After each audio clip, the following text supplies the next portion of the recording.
Il a perdu la vue il y a maintenant près de 30 ans, dans un événement tragique au Burundi qui était alors en pleine guerre civile.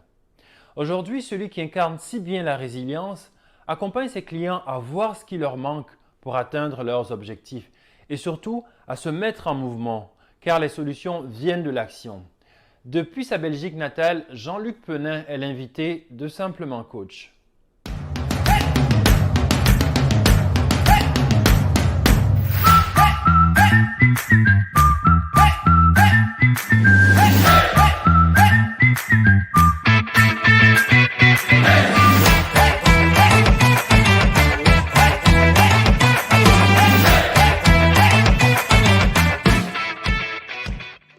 Alors Jean-Luc, à 35 ans, tu reçois un coup de feu qui te fait perdre la vue.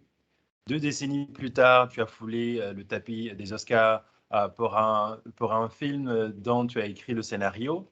Tu es un coach et mentor inspirant à travers le monde. Qu'est-ce qui fait que l'ingénieur agronome a surmonté tous ces obstacles? Alors, bonne question, je ne sais pas. La première réflexion qui me vient, c'est où est la différence entre un ingénieur agronome et un coach? On travaille, on fait grandir des plantes, on sème des choses et on ne sait pas ce qui pousse. Et donc, je crois que je suis resté dans le métier, en fait, peut-être. Est-ce que ça a changé quelque chose? Comment on remonte les obstacles? Ce que j'aime dire, ça prend du temps, ça se fait pas en 5 minutes. Et puis voilà, l'idée, il y a eu des motivations, il y a eu des opportunités qui sont présentées et c'est des choses qui se construisent tout doucement, sans volonté, en cueillant les opportunités. Oh là, c'est un vaste sujet parce que je pourrais en discuter longtemps de ce qui a fait de mon parcours et comment j'en suis arrivé là. C'est rester ouvert aux choses, c'est de recommencer à zéro et saisir tout ce qui se passe puisqu'on ne sait plus où on va, on ne sait plus ce qu'on doit faire, on doit effacer le passé, reconstruire quelque chose. Donc voilà, c'est la vie qui mène et je crois que le secret, s'il y en a un, c'est saisir les opportunités, ce qui passe à vous, Si tu en avais, restant ouvert. si tu avais à écrire le film de ta vie, à quoi ressemblerait le scénario? Oh là là, vaste question. D'abord, écrire un scénario, c'est très difficile, ça prend du temps. Pour mon court-métrage, là, ça a été vite, mais là, je travaille sur un long-métrage et ça fait 8 ans qu'on travaille dessus, on n'est pas sûr qu'il va sortir. Donc, écrire un scénario, ça prend du temps, c'est pas facile. Je sais pas parce que la difficulté pour écrire un scénario, c'est qu'on doit connaître la fin et, et moi je la connais pas encore. Et donc je sais pas comment je devrais écrire un scénario. C'est tellement fait d'opportunités mon parcours et de pas à gauche, de pas à droite, donc il n'y a pas vraiment une ligne directrice. Est-ce que, est-ce que je vais classer dans la catégorie comédie, suspense, thriller? Je sais pas. J'ai pas encore de plan pour mon scénario. Peut-être, je l'écrirai peut-être plus tard. Si tu avais une baguette magique, justement, et tu n'as pas de limite, qu'est-ce que tu écrirais? Euh, J'allais dire, il vécut heureux et eut beaucoup d'enfants. Mais ça, c'est la fin. Et c'est la fin, c'est l'horrible. C'est la partie la plus horrible de toutes les histoires. C'est, voilà, quand il n'y a plus rien qui se passe et qu'on n'avance plus.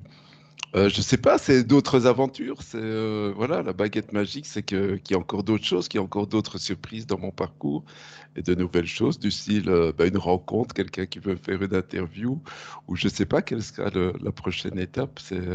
C'est avec d'autres choses, des nouvelles aventures que je connais pas encore. C'est vraiment le côté découvert, je crois, qui peut être intéressant et enthousiasmant. De quoi es-tu le plus fier de ce parcours-là, qui n'est pas banal, on s'entend. Alors, j'ai pas vraiment de fierté, hein, parce que ça, c'est un sujet délicat, parce que oui, il y a des gens qui disent oui, ton parcours est inspirant, oui, peut-être, mais j'ai aucune fierté parce qu'il n'y a aucune volonté dans mon parcours. Il n'y a pas un moment où je me suis dit, ah ben tiens, Jean-Luc, tu as un accident, tu es aveugle maintenant et tu vas faire des choses extraordinaires, tu vas aller à Hollywood. La preuve, c'est que ce que j'aime raconter, c'est que si, quand j'ai écrit mon scénario de film, là, je m'étais dit, ouais, Jean-Luc, tu vas faire un film génial qui va aller au Hollywood. je crois que je serais encore en train de l'écrire. Je serais en train de réfléchir parce que je dois plaire, parce que ceci. Là, j'ai saisi une opportunité, c'était un concours, voilà, j'ai répondu et puis j'ai saisi les opportunités qui se présentaient et le projet s'est mis tout doucement en place. Donc, il n'y a pas vraiment de fierté, il y a juste, voilà, si j'en parle, si je le partage, c'est parce qu'à un moment, ben oui, il y a quelqu'un, j'ai rencontré quelqu'un qui m'a dit, mais Jean-Luc, ton parcours, il peut inspirer quelqu'un et pourquoi le garder, pourquoi te cacher si... Et tu connais ça, si tu coaches, c'est si à un moment je peux permettre à quelqu'un de faire un pas en avant, ça vaut la peine, ça vaut le coup. Donc c'est pour ça que j'en parle de mon parcours, parce que ben, oui, je l'ai déjà vécu. Il y a déjà des gens qui m'ont dit oui, Jean-Luc, ça m'a permis d'avancer. Donc voilà, tant mieux. Mais je sais pas, non, j'ai aucune fierté, vraiment aucune, parce il y a pas de volonté derrière. Il n'y a pas de. Oui, Oser. oui. Pour toi, l'action est super importante. Mhm. Il faut commencer quelque part. Qu'est-ce qui fait que après un événement traumatisant ou même pas, qu'est-ce qui fait que certains arrivent justement à faire ce pas supplémentaire pour aller vers leurs objectifs?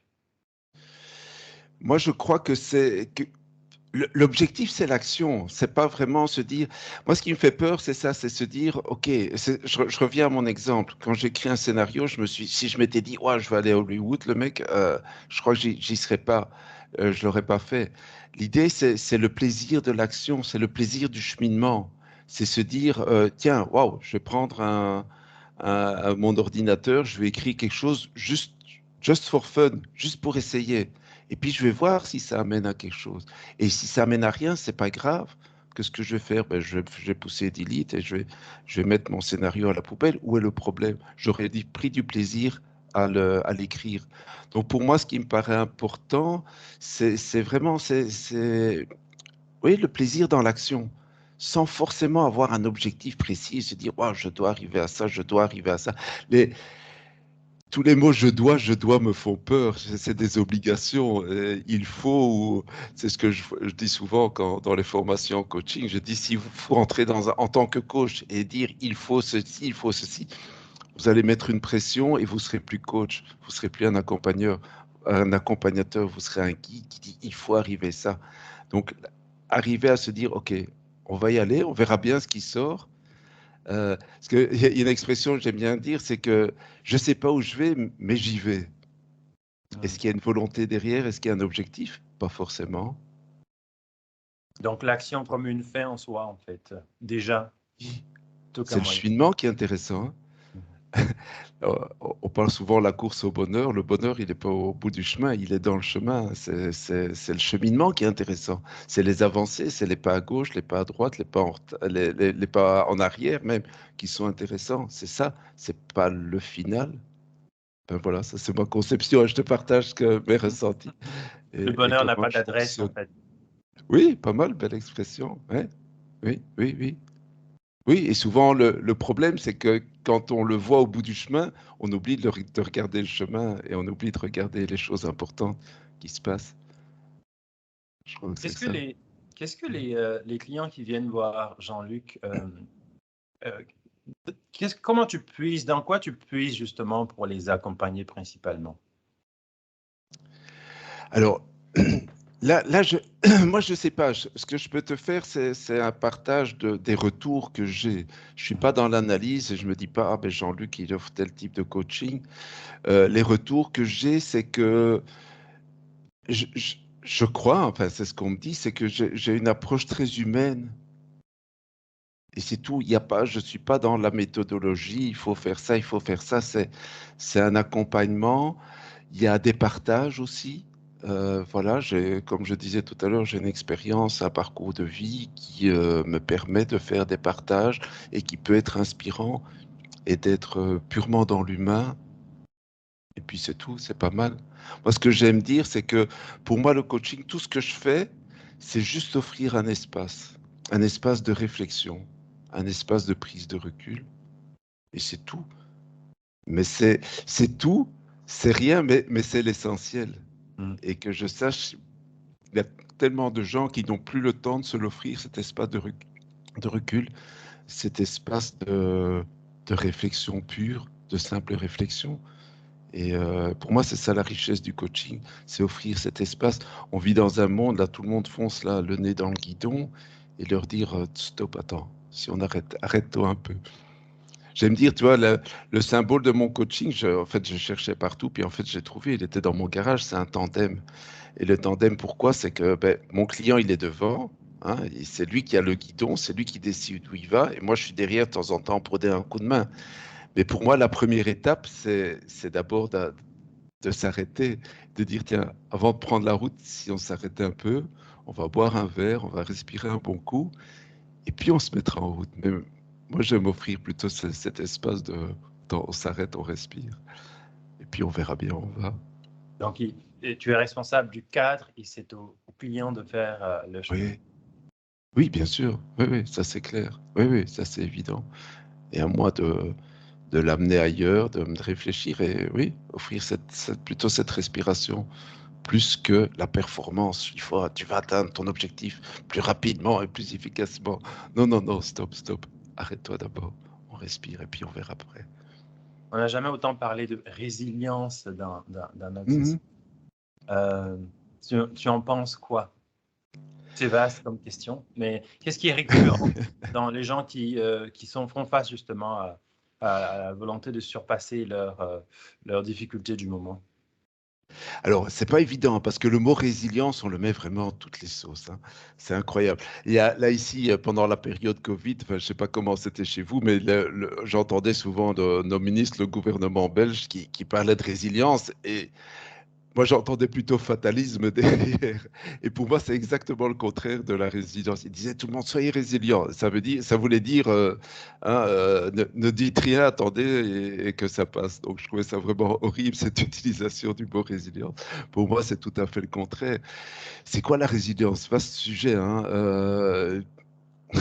Je sais pas la définir. Pourtant, j'ai beaucoup travaillé dessus. Pour moi, c'est justement peut-être s'arrêter, c'est dépasser le traumatisme et c'est d'abord fermer les portes et c'est s'ouvrir, redémarrer vers autre chose et s'ouvrir à autre chose.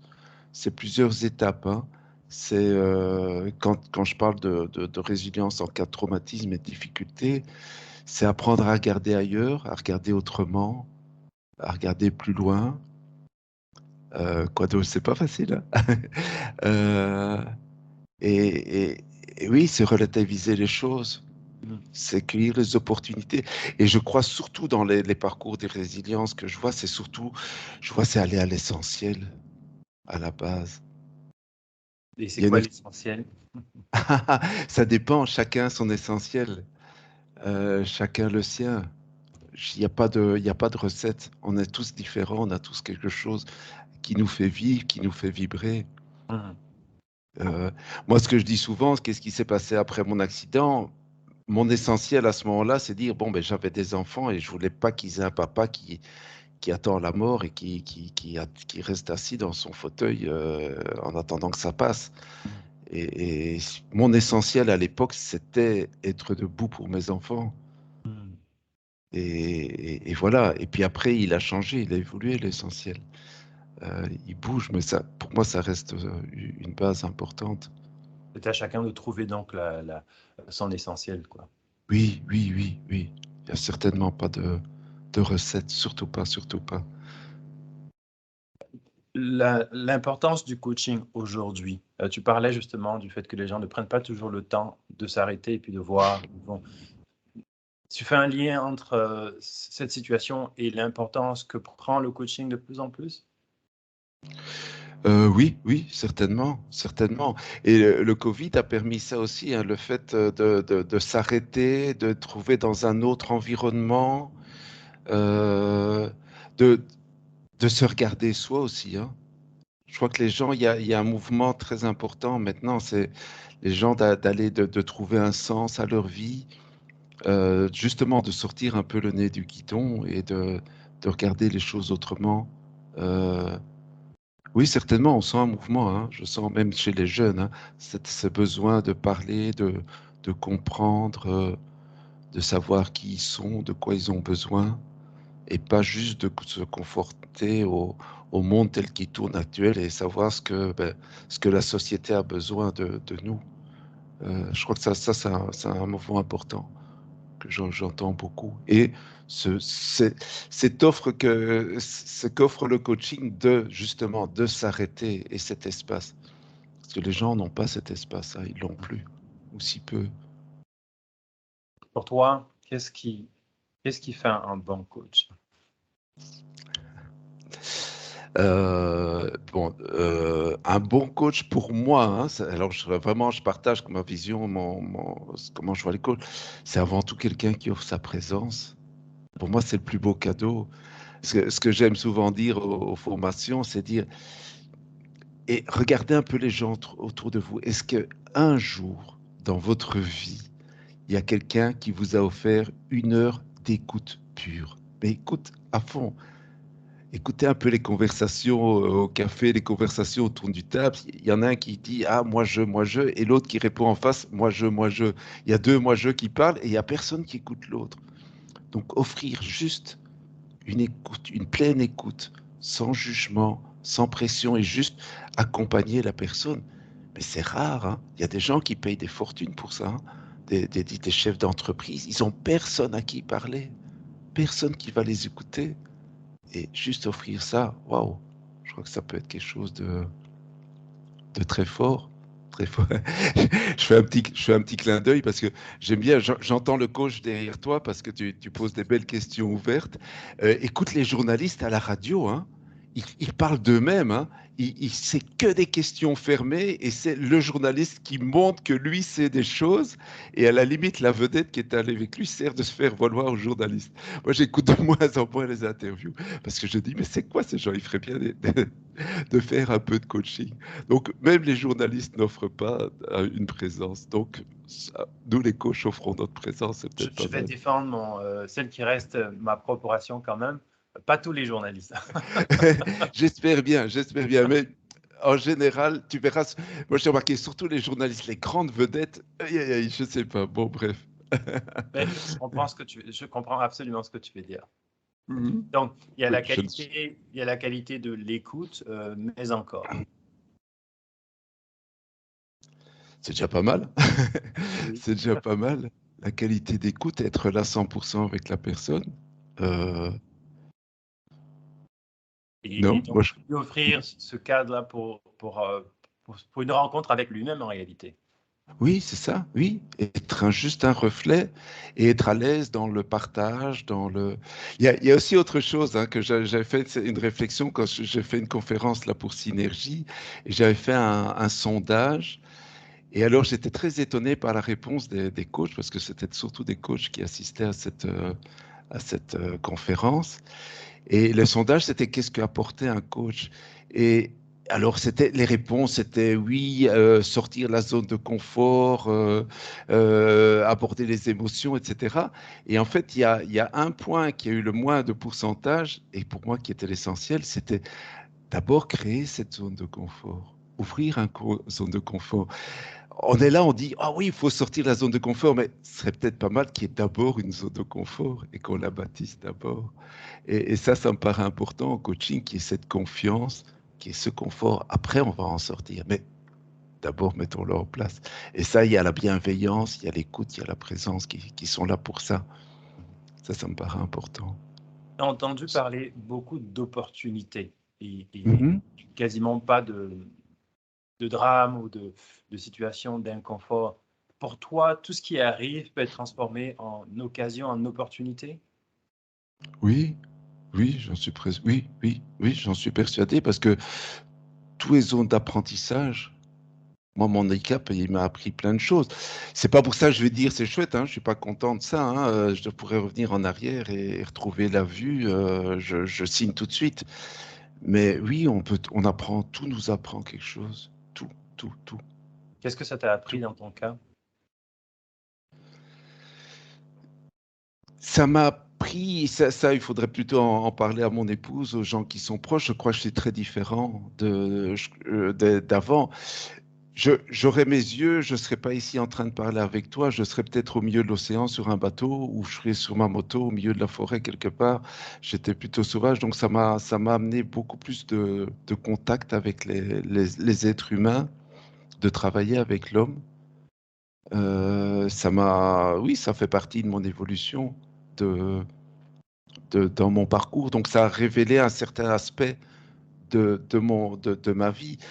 Que je sache, même avant mon accident, j'aurais pu être coach parce que j'ai toujours eu cette attitude d'ouverture et d'écoute des gens, mais ça m'est jamais venu à l'idée. C'est après mon accident que je me suis orienté vers ça. Il reste toujours les yeux du cœur. Oui, un autre regard et voir ailleurs et voir autrement. Oui, Tu oui. as dit que tu as dit que tu as toujours été coach. Tu m'en dire plus? Mais en fait, ça, c'est une anecdote. Comment je suis venu au coaching, c'est après mon accident. Enfin, je ne vais pas rentrer dans les détails. C'est un jour un coach qui m'a dit, mais Jean-Luc, tu es coach. Et alors, c'est rigolo parce qu'à ce moment-là, j'avais aucune idée de ce que c'était. Alors, c'est marrant, quelqu'un qui vous dit, tu es coach, et il dit, oui, mais c'est quoi coach? Je ne sais pas ce que c'est. Je suis quelque chose et je ne sais pas ce que c'est. Et je me suis renseigné et en fait, ce qui a remarqué, par exemple, un exemple, je crois, frappant, c'est que avant mon accident, donc j'avais une entreprise en Afrique Mhm. et moi, j'étais le chef d'entreprise. J'ai créé, c'était une entreprise de production de plantes d'appartements pour l'exportation. Et moi, je suis ingénieur agronome, donc j'ai un diplôme d'ingénieur agronome. J'ai fait 5 ans d'études universitaires avec distinction, etc., etc.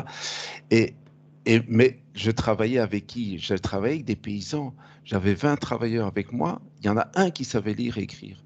Tous les autres, c'était des paysans, mais dans le sens noble du terme. Et, mais c'était leur terre. J'étais dans leur pays. Donc, c'est pas ma société, c'est pas moi l'ingénieur agronome qui apportait des choses. J'étais à leur écoute, c'est eux qui m'apprenaient. Et ma société, c'est eux. La preuve, c'est qu'après mon accident, et pendant encore presque 15 ans après, ils ont fait fonctionner ma boîte tout seul. C'était leur boîte, c'était pas moi. Même si moi j'étais l'universitaire. Donc, et ça a toujours été naturel en moi. Je suis avec des gens, c'est eux, c'est être à leur écoute et avancer avec eux. Je crois que j'ai toujours fonctionné comme ça, en fait. La, la preuve, c'est que dans ma jeunesse, j'ai fait beaucoup d'équitation. Et je crois que c'est la même chose, hein. L'équitation, on est sur une bête qui fait 500 kilos de muscles de plus que moi. On n'est pas là pour lui dire fais ça et taper dessus. On est là pour l'accompagner. Je crois que ça reflète aussi un peu un état d'esprit. Alors, tu es enseignant, tu accompagnes justement la formation des coachs. J'ai eu le bonheur d'ailleurs d'être dans une de tes classes. Ça se voit quelqu'un qui a des prédispositions pour être coach? Ah, bonne question. Euh, on sent très vite ceux qui ont l'attitude, mais c'est assez complexe dans la mesure où, dans le cas des formations à coaching de gestion, il y a souvent une pression. Et il y a beaucoup de coachs comme ça, débutants, qui se mettent la pression. Ah, il faut poser ces questions, je dois faire ça, je dois faire ça. Et qui sont dans le je dois, et qui fait qu'ils ne sont pas authentiques, qu'ils ne sont pas naturels. Et ça, c'est la grosse difficulté dans ce type de formation. Et moi, je l'ai rencontré aussi. C'est qu'on me dit, je suis coach, ok, je suis coach au naturel. Et puis après, on m'apprend maintenant, ah, pour être un bon coach, il faut ça, il faut ça, il faut ça. Et on est dans toute cette période d'apprentissage et d'intégrer ces outils. Et le but, c'est ce que je dis souvent en formation, c'est pas d'utiliser les outils. Le but, c'est d'aller plus loin que les outils, qui deviennent naturels. Donc, j'avoue que c'est assez délicat quand même dans une formation comme ça de toucher tout de suite, de voir qui est coach. Mais quand même, hein, ça se sent, il y en a qui en veulent.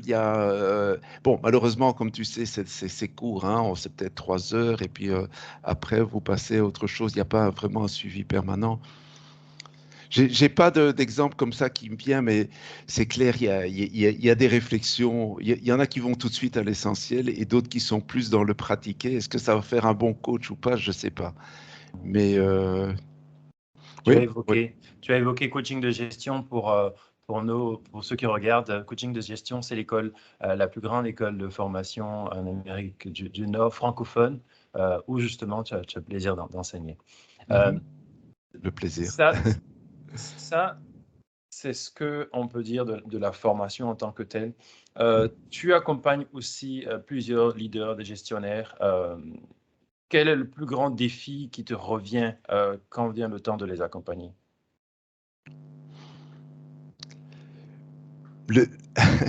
Je veux dire, je reste, hein, même après 10 ans d'expérience, je reste parfois un peu dans ce côté d'être perplexe. Est-ce que je suis légitime? Et c'est une question, j'entends beaucoup de coachs au départ qui se posent cette question, et moi je me la pose encore. Quand un leader d'une entreprise vient à moi et qui vient pour du coaching, parfois je me demande, mais enfin, qui suis-je moi pour accompagner cette personne? Il fait un travail, je n'y connais rien. Et se dire, oui, je vais accompagner quelqu'un dans un domaine dans lequel je ne connais rien, et c'est une question que je me pose encore fréquemment malgré les retours que j'ai, malgré que après, ben, j'ai des coachs, j'ai des directeurs d'entreprise ben, qui me disent, ah ben attends Jean-Luc, quand est-ce qu'on se retrouve? C'est eux qui fixent l'agenda, qui demandent de me revoir. Je dis, mais enfin, c'est dingue, quoi. Il y a une magie, il y a quelque chose qui se passe, mais je ne sais pas quoi. C'est peut-être ça le défi, c'est de me dire, ok Jean-Luc, tu as des superbes retours, tu apportes quelque chose, mais, mais je ne sais pas quoi. Mais je ne sais pas quoi, mais voilà, il y a une magie qui se passe, il y a quelque chose qui se passe.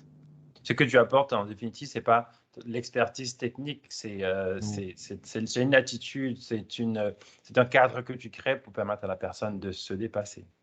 Oui, voilà, oui, c'est ça. Et je ne sais pas, ne me demande pas comment je fais, mais voilà, il y a quelque chose qui se passe. Et j'espère bien ne pas savoir que se fait, parce que le jour où je serai dans une méthode et dire, ah, là, Jean-Luc, pour avoir des bons études, tu dois faire ça, ça, ça, je suis nouveau dans le il doit, il faut, et je ne serai plus vraiment moi-même. Donc, voilà, c'est un peu ça le défi, peut-être juste de ne pas rentrer dans le processus et de rester simplement soi-même, à l'écoute et offrir cet espace. On est dans la relation humaine, hein. Moi, je crois que c'est ça vraiment le coaching, hein. La preuve, c'est qu'il n'y a pas encore de coach d'intelligence artificielle qui coach. On est vraiment dans l'humain, avec de temps en temps des partages, avec des doutes, avec des partages sur des questionnements. Et je crois que c'est ça la force du coaching. Ouais, c'est effectivement la force du coaching, être responsable d'un cadre, le poser et puis permettre à la personne d'obtenir les meilleurs résultats pour lui dans ces conditions-là. Oui, oui, oui. Et être à l'aise avec le processus, avec des objectifs qui bougent, qui évoluent, qui changent, et être, oui, dans un pas à gauche, un pas à droite, un pas en arrière, et dans l'humain pur. Alors Jean-Luc, tu es coach, mais tu es aussi mentor. Deux domaines qui ne sont pas pareils. Comment on change de casquette de coach à mentor?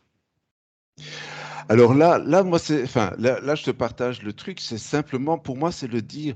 Mentor, c'est quoi? C'est juste un partage, hein. C'est dire, tiens, voilà, je vais te partager mon expérience. Et moi, je suis de plus en plus à l'aise avec ça en coaching, c'est simplement de dire à mon coaché, tiens, j'ai envie de te partager quelque chose, et je peux même lui dire, attends, je vais mettre ma casquette de mentor. J'ai envie de te partager quelque chose. Et je constate qu'avoir cette attitude, même si officiellement, si on regarde les critères ECF, je crois que le partage fait partie des marqueurs, hein, niveau PCC, que souvent on a peur de rentrer dans le conseil, mais si on le présente bien, dire attends, j'ai envie de te partager une expérience, puis tu me diras ce que tu en penses, on peut le faire et ça rapproche. On est vraiment dans un partenariat avec le coaché. Et il va peut-être me dire oui, non, écoute Jean-Luc, ton partage ne me parle pas, j'ai aucun problème avec ça.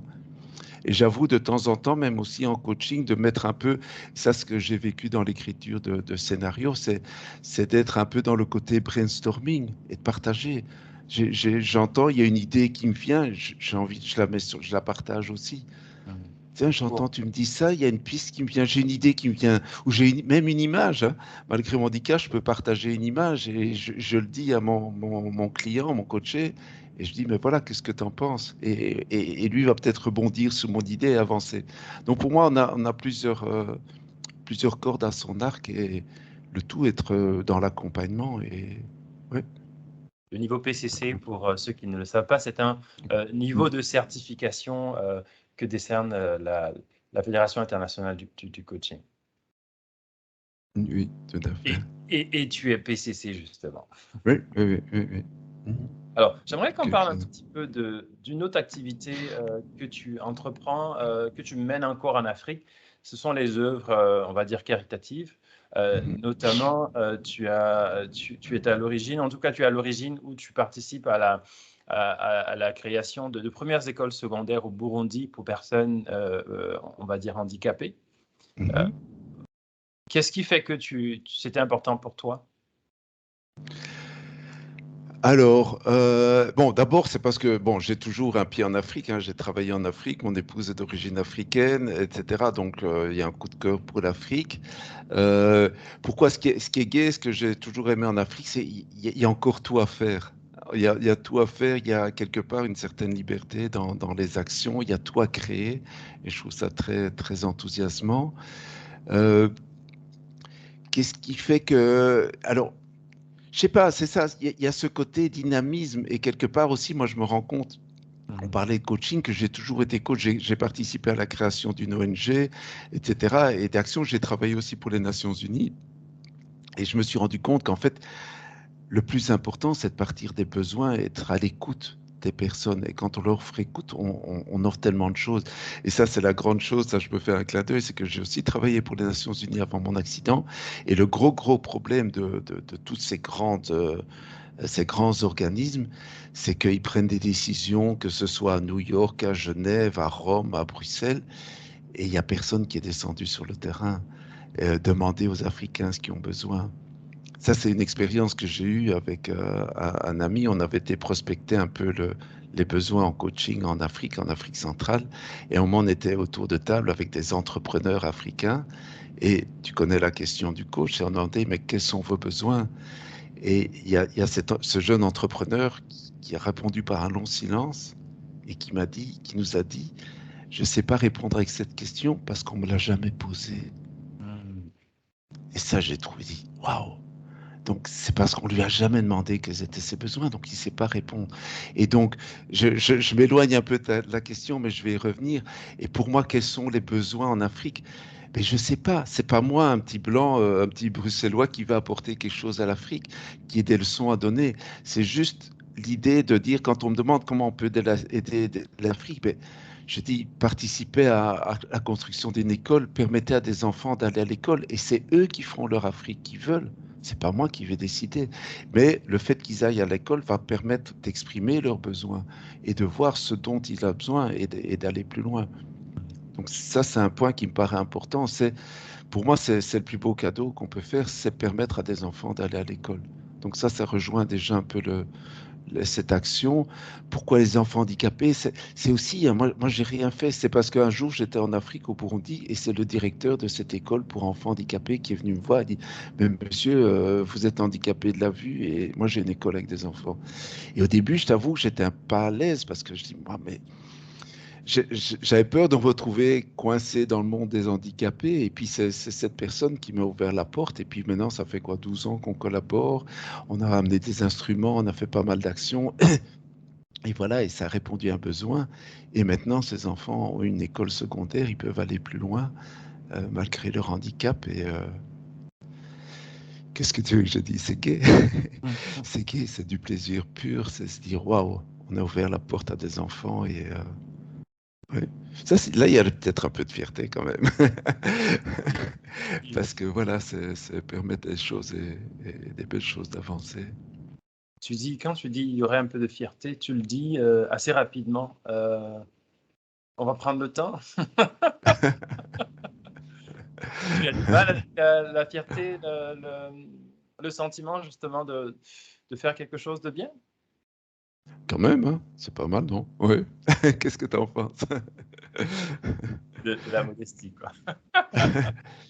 Je sais pas, mais c'est aussi, je reviens à ce que je disais tout à l'heure. Un jour, je me suis pas dit, ouais, Jean-Luc, tu vas construire une école secondaire, ça va être génial, il y a des enfants qui vont en sortir. C'est les choses qui sont construites tout doucement.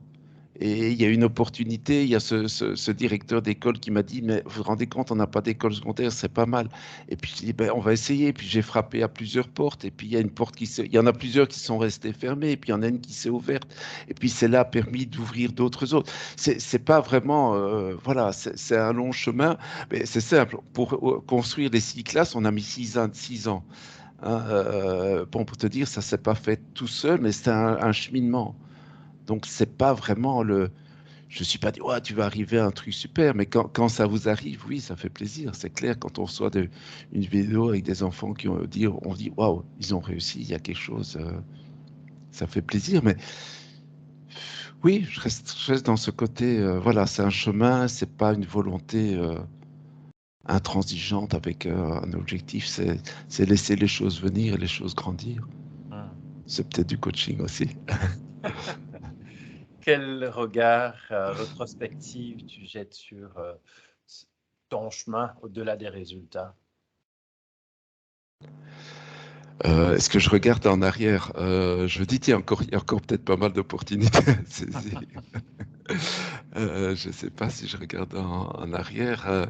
Je dis, c'est surtout s'il peut inspirer, donner des idées. Oui, maintenant j'arrive parfois à exprimer ce que j'ai vécu, mais selon même, oui, excuse-moi si je me répète, mais je me suis pas dit, je vais faire ça, je vais faire ça. C'est avec le recul, je me dis, ah oui, tiens, en fait, j'ai saisi des opportunités, j'ai pas eu peur de faire des erreurs, j'ai pris ce qui se passait. Et puis, bah oui, j'ai eu des erreurs aussi, hein, il n'y a pas eu que des réussites. Ben, s'il y a eu des erreurs, et alors où est le problème? Euh, Ça faisait partie du chemin, ça faisait partie des apprentissages, donc Hmm. ouais, je sais pas si voilà, donc oui, je suis prêt à continuer dans cette voie-là. Hmm.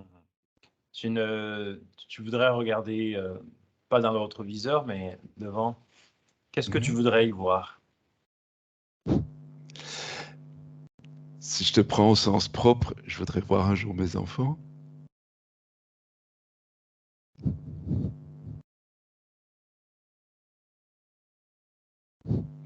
C'est déjà pas mal. Excuse-moi, j'ai détourné ta question. Non? C'est sorti comme ça.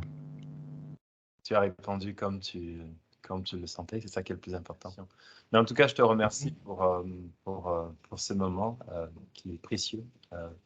Merci d'avoir pris le temps de faire une pause et de partager un tout petit peu ton histoire, mais également ta vision du coaching, et c'est apprécié. Avec plaisir. Merci de m'avoir contacté. Merci de la confiance. C'est pas rien. Merci beaucoup, Jean-Luc.